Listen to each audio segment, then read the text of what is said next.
Baby, you're finally waking up. Please, honey, don't struggle. If you struggle, then I'll have to do things. I promise there's nothing to worry about, sunshine. You look so adorable, all drowsy and restrained like that. It's a good look for you. I'm sorry. I hope that the handcuffs are comfortable. I know they may seem a bit tight, but I couldn't have them be too loose. I'm taking every precaution I can to make sure you don't escape. From where? Well, from my house, silly. We are far, far away from where I rescued you from.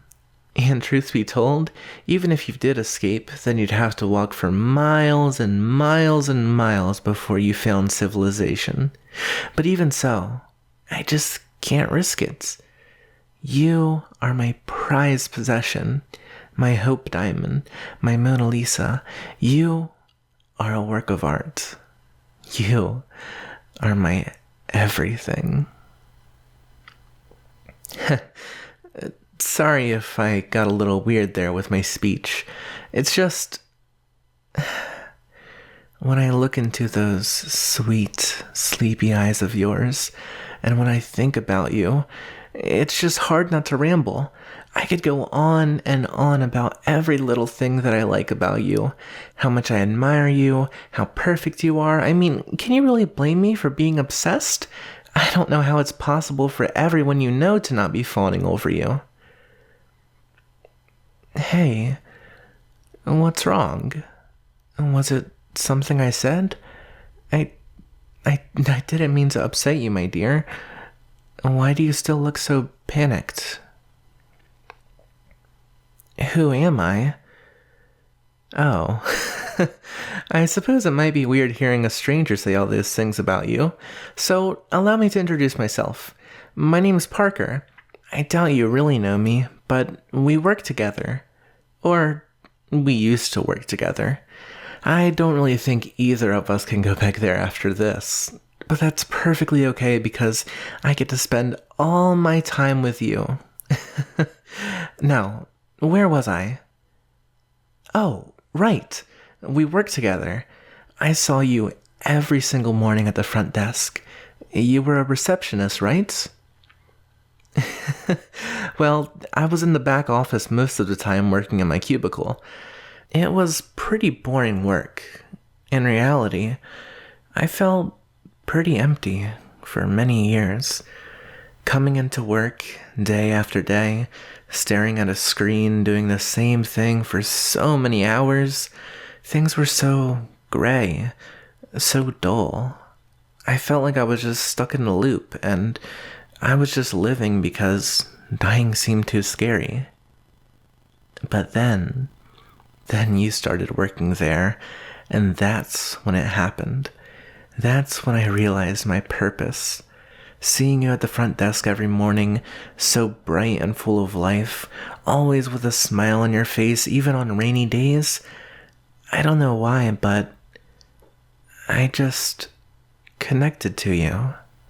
I connected to you like I never had with anyone I'd ever met, and I'd never even spoken to you. You never even noticed me. I was just another worker passing by. But I noticed you.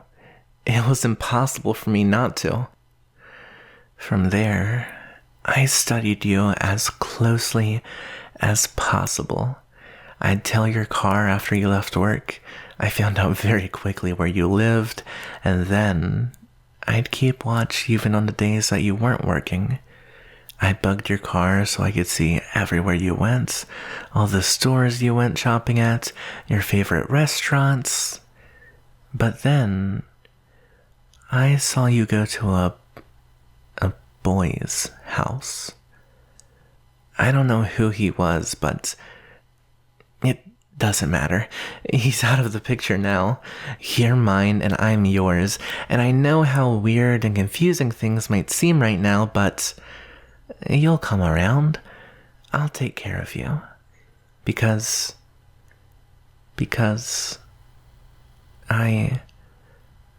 I love you.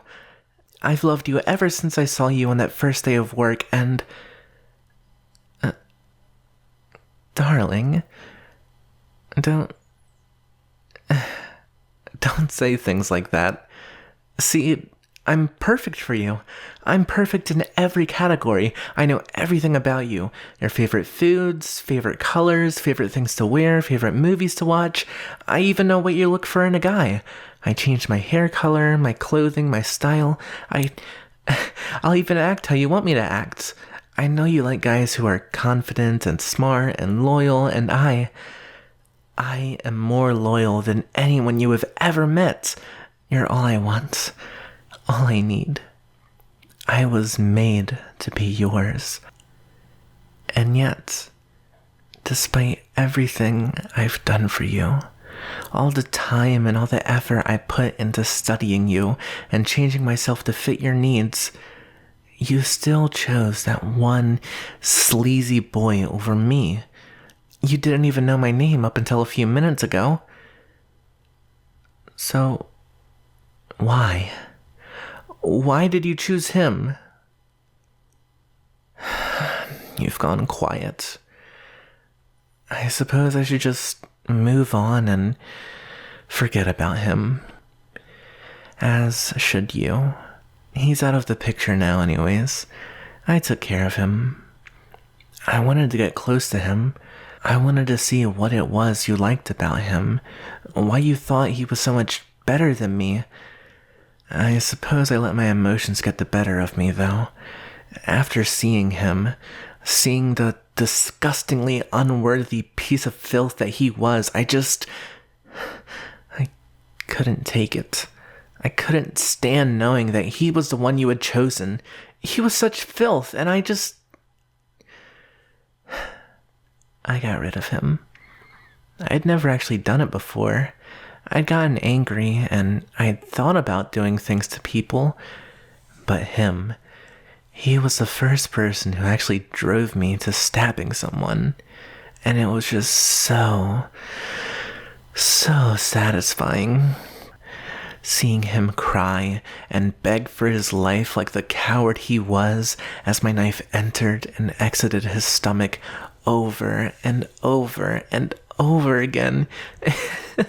It just felt so relieving. He was too cowardly to even go down with pride.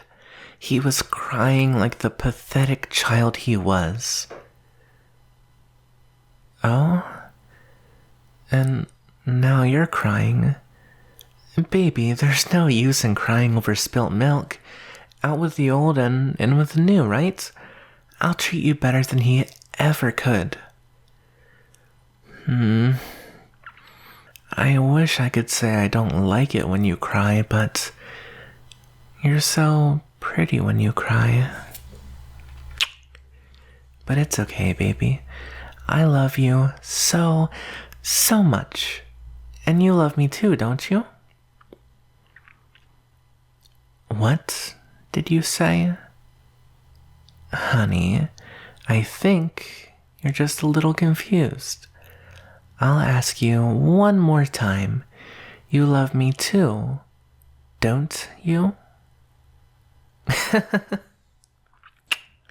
That's what I thought you said. I love you, darling.